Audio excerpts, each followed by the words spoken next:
Сайн байцгаана уу та бүхэндээ гэхийн өдрийн мэндийг хүргэе. 2026 оны 2 сарын 3-ны 6-га дэлгээ тавьсан байна. Тэнгэрийнхаа зургийг дэлгээ тавьсан гэсэн үг.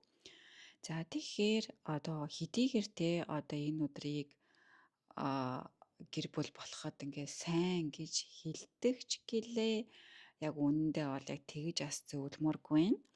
Яагаад тэгж зөвлөмөргүй байна гэхээр энд харж байгаачлан тийм ээ бидний сэтгэл болон бидний хүсэл энэ өөр хоорондоо зөрчилтэй буюу өмнө нь бидний хийж байсан буруу зүйлийн үйлээ толгой дээр ирж болзошгүй бидний сэтгэлийг сэвтээж болзошгүй бүр цаашлаад бидний ярих, бидний бодоод сэтгэх маань те гинтийн асуудалтай мөн тулгарч болзошгүй гэсэн ийм энерги холбоосууд байгаа болохоор өнөөдөр гэрлэхэд сайн өдөр гэж их ярьж байгаатай бас санал нийлж чадахгүй байна.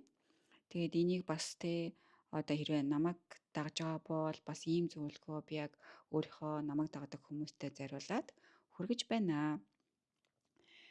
Тэгээ би сая яг ярьж байхдаа ингээ харуулчихж байгаа ш тийм ээ. Энэ бидний хар сар байгаа байхгүй юу?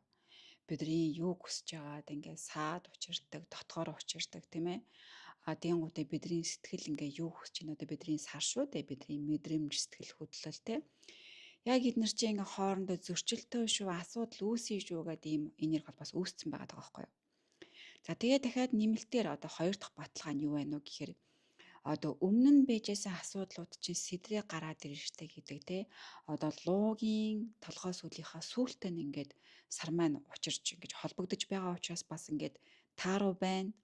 За бүр болоогүй сар маань маш хурдан хөдөлгөөнтэй байдаг учраас энд харж байгаа бол энд нэг сөрөг энерги холбоос дахиад энэ нэг сөрөг энерги холбоос хамгийн хурднаар нь юмыг өөрчилж чаддаг, сөрөг болгож чаддаг, гэмтээж чаддаг, салгаж чаддаг энэ тэнгэрийн ван гарагтайгаа ингээд ийм зөрчлийн холбоосуудыг үүсгэсэн байгаа болохоор сая ийм зөвлөгөөг хүргэсэн байдаг байгаа.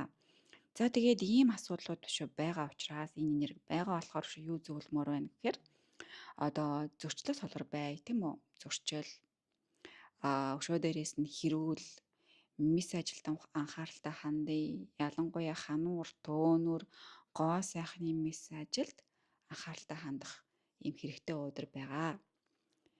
За ингээд өнөөдрийнхөө азархайг хүргэлээ. Хэдийгээр өнөөдөр ангар гариг маань иргэшээгээд ээлтэй өнгө нь улаанч гэлээ өнөөдөр бас улаан өнгийг зөвлөмөргүй байна. Яагаад гэвэл ийм хурц энергиуд байгаа учраас улаан өнгө маань илүү их хурцлах боломжтой учраас ингээд зөвлөсөнгүй. За бүгдээр нь намжлал хүсье. Дараагийн бичлэгээрээ дараагийн 6-аараа эргэн уулзцгаая. Астро Золон байлаа. Баярлалаа. Баяртай.